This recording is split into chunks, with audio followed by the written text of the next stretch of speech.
I'm gonna do like a get ready with me slash like some facts about me. Got my matcha. Hell yeah, so excited about this. Check out that color. Lit. I'm just working from home today, but I have a lot to do. Serum drops, SPF 50. Protect. Everybody, protect your skin. I don't want premature aging. Or cancer. Oh god, I think I put a bit much. I put a bit much on. It's alright, down here. I'm using Haus Labs foundation and mixing it with this NARS one because I got it too dark, so I have to mix it. A bit slow today. I had a really bad sleep actually, and I also drank on the weekend, which I'm not happy about. I've been just like recently really looking after myself and not drinking, and it's been really good. I don't know, it makes me feel like really insecure and like sad for like a really long time after. Remember who I am, center myself, it's okay. So that's the first thing. I like to party, but I'm trying to stop partying. There's a lot to learn. Haus Labs concealer. I actually don't even need to put this on, but fuck it, doing it anyway. Yeah, 16 to 23, I was a makeup artist.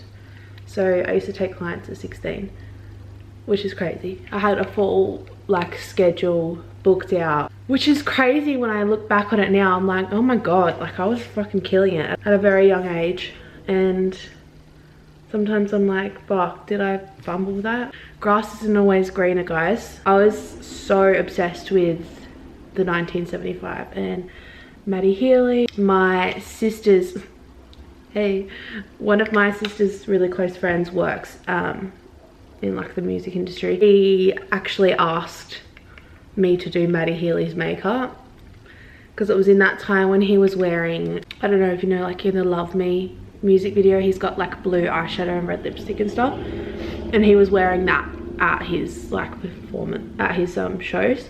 They asked me to do the one in Adelaide, and I was so young, and at that point, like, I mean, I still have social anxiety now, but my social anxiety back then was like, I could not talk to anybody. He asked my sister if I could do it, and she was like, I don't think she's gonna do it. She's gonna be too scared. I've done TK Mides' makeup before. She is a musician from Adelaide. She's freaking awesome. I loved her back in the day. So this is really cool. I was 19. So I have a 12 and 14 year age gap between me and my sisters. So I'm the youngest, obviously, and the best. I became an auntie when I was 9. Three nephews and a niece. I had a shack at the river growing up. Grew up like kneeboarding, wakeboarding, all that stuff. Oh, I did so many hobbies growing up. Calisthenics, ballet, tap, jazz, hip hop, swimming, cheerleading, like what? Basketball and netball. I've never been in a relationship before, and I'm 26. Isn't that ridiculous? I've come to the conclusion that I have very high standards that might not exist. But you know, like, I'm okay with that. I'm very scared of being heartbroken. That is like my biggest fear in life. Who's texting me? Probably my annoying sister. Yes, Rachel, I'm talking about you. I've got some weird things happen in my life. I went to the same school from reception to year 12, which is crazy. And it was a Christian school and it was intense. We used to do worship assemblies every single day, and they weren't very accepting, actually. I've always known how to draw. I didn't ever like learn. I used to like, you know, those books. My mum used to buy those like how to draw books. I don't know why, but she used to buy them for me. And you know how it would tell you, like it would give you the steps to do like the circle, like the weird shapes and stuff, and then you would like draw it to make the shape. And I used to always try doing it that way, and I could never ever do it. I could never do it the proper way. And I would just freehand. I would just freehand everything. I suck at drawing like landscapes, and I absolutely hate it. I hate drawing it as well. It just feels so boring to me. Very nostalgic. I have a big fat problem with the feeling of nostalgia, the way something felt at a certain time. You're never going to be able to recreate that feeling or feel like that again, or have that moment again, or that experience again, and you're just left with this empty, like, oh, remember that? Oh my god, I used to go roller skating every Friday night. I really want a dog. I really want a Cocker Spaniel. My mum is English. My uncle lives in Manchester. That's cool. That's better. I feel so fugs when I don't have lip stuff on. I'm a passenger princess. I don't have my license. That's embarrassing.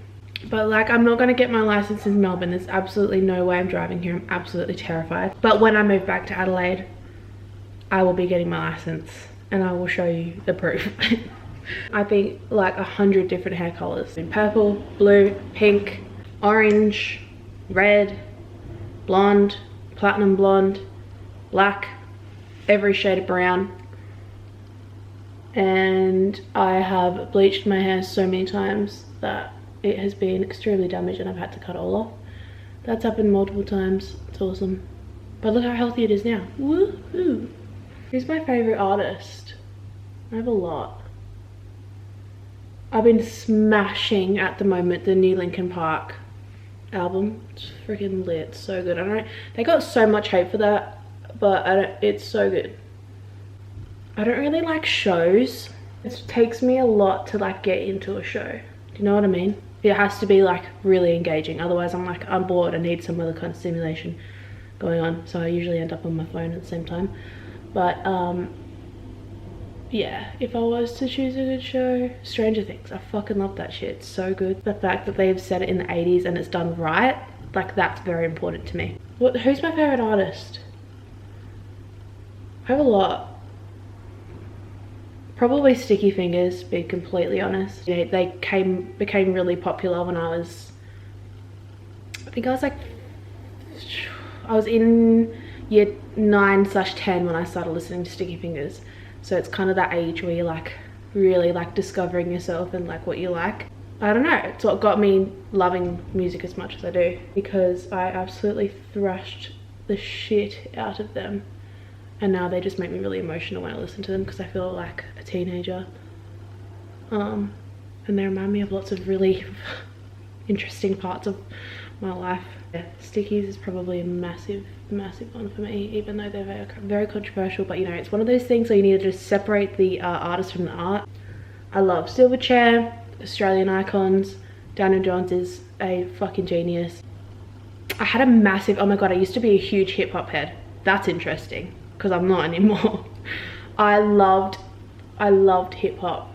I was all up in that shit. Oh my god. And I saw like Brockhampton on the street in Melbourne.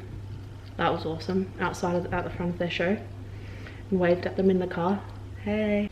I am 85% sure that I have inattentive ADHD. People will probably say, well, everyone fucking thinks they have ADHD. Well, maybe everyone does have ADHD. I don't fucking know, but basically I find it really hard to listen and like take in information. Like it's just like it feels like it just goes there and then it's gone. I struggled a lot in school with that. Like this teacher would be like sit there, explain something for 30 minutes, and then it would get to the end and I'll be like, and I'm like staring there engaged, like yep. It would get to the end and then I'd be like to my friends, okay, so what are we doing? And they would get so mad at me. Now I'm like, no, there is something not right there. Super rejection sensitive. And that's a massive part of it as well. Like every time I hang out with someone, I will like repeat the whole interaction in my head a million times and convince myself that they hate me. Well, I haven't been officially diagnosed yet, but it's really expensive. And if you think that you might have ADHD, then you probably have really bad control of your finances and can't afford to get an assessment. Because I have always been so shy my whole life, I feel like I've expressed myself by what I look like. So I've always loved clothes and shoes and tattoos, because I feel like that speaks for me, so I don't have to say as much. What else? I've struggled with my weight my whole entire life. It's what I think about pretty much 24/7 is how I'm gonna lose weight. But hey, I've actually gotten in control of it recently and I'm really happy, so that's awesome. Should I show you my outfit? I'm not wearing anything exciting today, but I feel like, oh my god, best tip ever. So this one time my friend was talking to this guy. She was going away and he had just traveled Europe, and he like gave her a list, his list of things that were like his essential things for Europe or whatever. I don't freaking know. It was really weird and hilarious. But one of the things on his list was outfit for, it said something like outfit for Berlin, all black sexy or something like that. He was saying, I don't know, basically it was that when you're in Berlin, wear all black outfit. And we just thought it was so funny. And this is when we were like 19, and ever since then we call an all black outfit a sexy Berlin, and we still call it that. So if you're ever in doubt, wear a sexy Berlin, just a simple all black outfit. It kills every time. And that's what I'm doing today. Boring, but it's sexy. And it's Berlin, bitch. Yeah, that's the vibe. It's a sexy Berlin. Although this isn't like the prime, like the best sexy Berlin is when you wear like t-shirt tucked in to black trousers and a belt. That used to be my uniform actually. Like 2-3 years, all I would wear was Dickies, a black t-shirt, a belt, then skate highs. Every single day. I had 5 pairs of Dickies and I would have them on rotation. That was all I wore. And then like a million chains. I think that I'm low-key kind of psychic, because everything that I say is gonna happen, it happens. I get this feeling and they go, oh no, I bet that's gonna happen. Or oh yeah, I bet that's gonna happen. And then it happens every time without fail. And I have witnesses. Like, this is real shit. Like this one time I went to like this life coach lady. It was like a spiritual life coach vibe. She's like, you have a spiritual unicorn. She's like, you have a spiritual unicorn and you need to find out its name. And I was like, oh my god, my spiritual unicorn's name is Sven. So now I'm like, I have this spiritual unicorn called Sven. This thing where I like try and stay open to everything. Like, I believe in everything. I'm like, I always say I believe in fairies, I believe in spirits, I believe in angel unicorns and mermaids and vampires and everything, because I'm just like, I know I just like to have that openness, that open mind, because it's fun. Why would you want to live your life being closed off to everything? And like, that's just sad. Massive believer in energy, and in what you put out to the universe is what you're going to get back. I also have a massive like interest in, it's so funny, in like, because I'm like such a scaredy cat. Like, I literally think if I walk past someone on the street that they're gonna turn around and stab me. I'm so scared of scary movies, but I am so interested in like paranormal, like ghost stuff and like abandoned buildings and that, and I just think that's so funny. If you don't believe it, then you're boring. Sorry. Anyway, okay, I'm gonna go now. Thanks so much for watching.